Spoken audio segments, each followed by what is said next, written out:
नाही, आमच्या मतावर आम्ही ठाम आहेत. आमच्या मतावर आम्ही ठाम आहेत. आम्ही ओबीसीतून आरक्षण घेणार, कारण आमच्या ओबीसीत नोंदी सापडल्या. त्यामुळे ओबीसीत नोंदी सापडलेल्या असताना वेगळं घेणं म्हणजे स्वतःच्याच लोकांना फसवल्यासारखं आहे.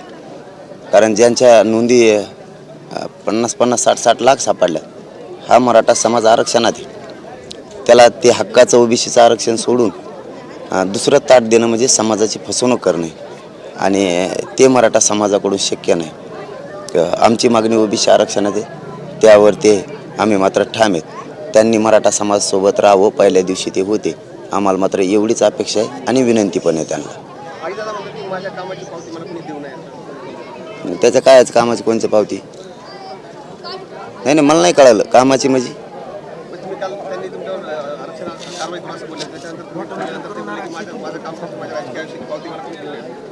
आणि तुला पावती दे, मग काय मग काय गुतलंय? तो आहे पावत्या, तो आहे जवळ राहून देईन सगळ्या. आणि मराठ्याजवळ तुमच्या लय पावत्या आहेत. मी सांगितलं ना की तुम्ही उगाच बोललात, तुम्ही गप होतात ते जमत होतं. कारण लोकांना वाटत होतं किमान हा गप हे म्हणजे मराठा आरक्षणाच्या बाजूने आहे का काय, किंवा याचा पाठिंबा आहे का नाही, काहीच कळत नव्हतं मराठ्यांना. आता मराठ्याला घेण्या देण्याचं जागा केलं. आणि तुमच्या बारामतीवर किती प्रेम आहे हे सगळ्याला माहिती.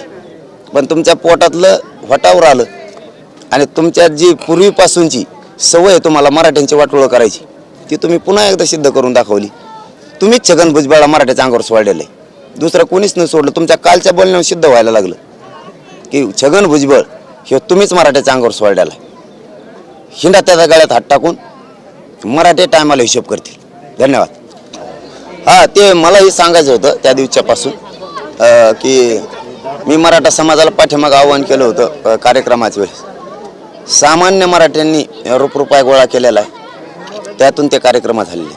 आता मुंबईला जायचे कार्यक्रमसुद्धा मराठा समाज स्वतःच्या समाजाकडूनच गावातले गावातच आपण आपले 2-2 रुपये जमा करताय, आणि सामुदायिक खर्च ते मुंबईला जाण्याचा उचलणार आहेत. याच्यात कुणीही कोणाला पैसे मागू नका, कोणालाच अजिबात बाहेरच्या ना. अशा कानावरती आलंय की मुंबईच्या नावाखाली काही जण पैसे जमा करायला लागले. त्यांनी पैसे गोळा करू नये, आपल्याच जमा करायचं ठरलेलं आहे. आपला गोरगरिबांचा पैसा आपलेच गोरगरीब मुंबईत जाणार आहेत, आणि जर कोणी दिले असले तर त्यांनी ते माघारी घ्यावेत. आमचं त्या समर्थन त्याला नाही आहे. उद्या त्याला परत बॉम्बलायचं नाही, आम्ही दिलते, आम्ही मराठ्यांनी तुला द्यायचे सांगितलेलं नाही, दिले असले तुपले माघारी घे सगळ्याकडून. ज्यांना कोणाला दिले असतील, मग तो कोणी असेल, त्याच्याकडून त्यांचे पैसे त्यांनी वापस घ्यावेत. कारण कोणाला इथं पैसे कमावण्यासाठी आंदोलन नाही, हे गोरगरीब मराठ्यांनी आंदोलन उभा केले. त्यांच्या घामाच्या पैशातून हे आंदोलन सुरू आहे. ते आता 10-10 रुपये पुन्हा जमा करतील, पण मुंबईला जायची तयारी करतील. कोणाकडून पैसा गोळा करायची काही गरज नाही, आणि लोकांनी ते देऊ सुद्धा नाही. ज्यांना काय करायचंय त्यांनी त्या पैऱ्याली तिकडे स्वतः येऊन तयारी करायची, पण कोणाच्या हातानं द्यायची किंवा कोणी म्हणून इथं लागत आहेत म्हणून मागितलेत, तिथं लागत आहेत म्हणून मागितले, कुठेही लागत नाहीत.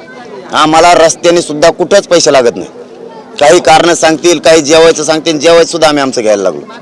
त्यामुळे कुठंच पैसे लागत नाहीत. ज्या गाड्या जाणार आहेत, ज्याला काय खर्च येणार आहे, ते गावातूनच आमचे पोरं गावातूनच समाजाकडून उभा करणार आहेत. त्यामुळं कोण कुठं महाराष्ट्रात जर ते असे प्रकार करत असतील तर त्यांना विनंती, तुम्ही ते थांबवा, आणि जर कोणी असे फसून कोणाकडून पैसे घेतले असले त्यांनी ते माघारी घ्यावेत, ही त्यांना विनंती आहे. धन्यवाद.